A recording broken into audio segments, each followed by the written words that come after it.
ये है आजमगढ़ के वो पहलवान जिन्होंने बीजेपी के राजनाथ सिंह से भी ले लिया था पंगा। आजमगढ़ लोकसभा सीट से 3 पार्टियों से रह चुके हैं सांसद। फूलपुर से 5 बार हो चुके हैं विधायक। आजमगढ़ के सियासी पहलवान रमाकांत यादव के उपचुनाव में पर्चा लेते ही बीजेपी और बसपा में बड़ी खलबली। आजमगढ़ लोकसभा उपचुनाव में 3 पार्टियों से सांसद रह चुके रमाकांत यादव के पर्चा लेते ही बीजेपी और बसपा में बड़ी खलबली। सपा संरक्षक मुलायम सिंह यादव और सपा मुखिया अखिलेश यादव के आजमगढ़ से सांसद होने के बाद से आजमगढ़ लोकसभा सीट हाट मानी जाने लगी है। इस सीट को सपा मुखिया अखिलेश यादव छोड़ने के बाद भले ही अपने परिवार के किसी भी सदस्य को चुनाव लड़ने के लिए नहीं भेज रहे हैं, मगर इस सीट को वो कतई गंवाना नहीं चाह रहे हैं। आजमगढ़ लोकसभा सीट से अब तक पूर्व केंद्रीय मंत्री स्वर्गीय चंद्रजीत यादव और वर्तमान में सपा विधायक रमाकांत यादव 3 पार्टियों से 4 बार सांसद रह चुके हैं। रमाकांत यादव ने इस बार के उपचुनाव में भी नामांकन पत्र लिया है। वहीं पूर्व सांसद बलिहारी बाबू के पुत्र सुशील आनंद का नाम भी 3 जून को अचानक चर्चा में आया और शाम होते ही चर्चा पर विराम भी लग गया। अभी सपा हाईकमान ने किसी का नाम फाइनल नहीं किया है। 4 जून को भी लखनऊ मुख्यालय पर प्रत्याशी को लेकर मीटिंग चलती रही। सुशील आनंद के नाम को लेकर विधायकों में आम सहमति नहीं बन पा रही थी। सुशील सोशल मीडिया पर भी उनको कमजोर प्रत्याशी होने की खबर वायरल होती रही। ऐसे में पूर्व सांसद रमाकांत यादव ने नामांकन पत्र लेकर बसपा और बीजेपी के प्रत्याशियों की धड़कनें बढ़ा दी। यूपी के 80 सीटों में आजमगढ़ लोकसभा सीट हाट के रूप में मानी जाती है। आजमगढ़ लोकसभा सीट पर अब तक के चुनाव पर गौर करें तो पहली बार 1952 में हुए चुनाव में पार्टी के अलगू राय शास्त्री पहले सांसद बने थे। वे कांग्रेस पार्टी से पहली बार सांसद बने थे।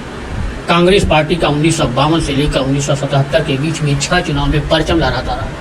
कांग्रेस को उस समय इस सीट का पर करारा झटका लगा था जब 1977 में जनता पार्टी के टिकट पर राम नरेश यादव ने इस सीट पर कब्जा जमाया था, मगर 1978 के उपचुनाव में महिष्णा किदवई ने इस सीट को जीतकर कांग्रेस की झोली में डाल दी। इस दौर में चंद्रजीत यादव 3 पार्टियों से 4 बार सांसद हुए थे।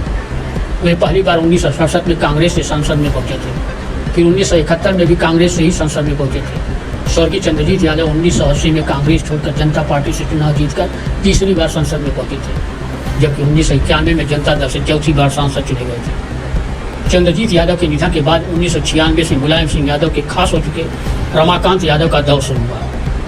रमाकांत यादव भी 3 पार्टियों से 4 बार सांसद हुए। वे 1996 में सपा के टिकट पर पहली बार सांसद बने।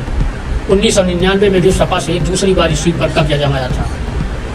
वर्ष 2004 में बसपा से रमाकांत यादव तीसरी बार सांसद चुने गए थे और 4थी बार 2009 में तो रमाकांत यादव के जरिए ही बीजेपी ने इस सीट पर पहली बार जीत का स्वाद चखा था। और 2014 में तो मोदी लहर में यह लोकसभा सीट यूपी में हाट बन गई थी, कारण कि इस सीट से सपा संस्थापक मुलायम सिंह यादव ने चुनाव लड़ा था। मुलायम सिंह यादव ने 2014 के चुनाव में यहाँ से जीत हासिल की। वहीं 2019 के लोकसभा चुनाव में इस सीट से यूपी के पूर्व मुख्यमंत्री अखिलेश यादव ने चुनाव जीता। 2022 के विधानसभा चुनाव में विधायक चुने जाने के बाद अखिलेश यादव ने आजमगढ़ सीट के सांसद पद से इस्तीफा दे दिया तो यह सीट खाली हो गई। आजमगढ़ लोकसभा सीट पर जून 2022 में उपचुनाव कराया जा रहा है। इस बार के उपचुनाव में मुलायम सिंह यादव के परिवार का कोई सदस्य मैदान में नहीं आ रहा है।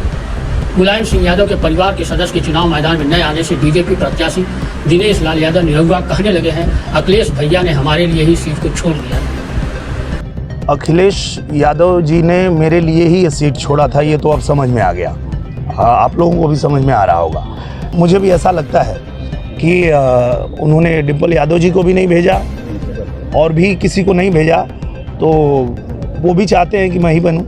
ये रिश्ता क्या कहलाता है? ये भाई भाई का रिश्ता है। ये भाई भाई का रिश्ता है। और जब सपा से 4 बार सांसद रह चुके बाहुबली रमाकांत यादव की ओर से नामांकन पत्र लिया गया तो बीजेपी के साथ ही बसपा प्रत्याशी के समर्थकों में भी खलबली मच गई। अब देखना यह है कि सपा हाईकमान आजमगढ़ की अपनी सीट से किसे चुनावी जंग में उतारती है। रमाकांत यादव ही प्रत्याशी होते हैं या सुशील आनंद या कोई और प्रत्याशी होता है। वैसे सपा मुखिया अखिलेश यादव आजमगढ़ में अपनी सियासी रिश्ते को और मजबूती के रूप में देखना चाहते हैं। वे किसी भी कीमत पर इस सीट को खोना नहीं चाहते। इसका संकेत उन्होंने पिछले दिनों आजमगढ़ में पूर्व मंत्री रामाश्रय विश्वकर्मा की पत्नी के निधन पर आने पर भी दे गए थे। आजमगढ़ समाजवादियों का और यहाँ की जनता के बीच का हमेशा एक मजबूत संबंध रहा है और आजमगढ़ की जनता ने मुझे भी चुन करके भेजा। आजमगढ़ से समाजवादियों का बहुत गहरा रिश्ता है। आने वाले समय में भी आजमगढ़ की जनता समाजवादियों के साथ ही रहेगी। जहाँ तक आजमगढ़ का सवाल है, ये एक्सप्रेसवे इसीलिए बनाया गया था कि आजमगढ़ में जल्दी आएँ और जल्दी लोगों से मिल सकें। जिस समय नेताजी यहाँ से लोकसभा के सांसद थे, समाजवादी पार्टी की सरकार थी, आगरा लखनऊ एक्सप्रेसवे बन गया था।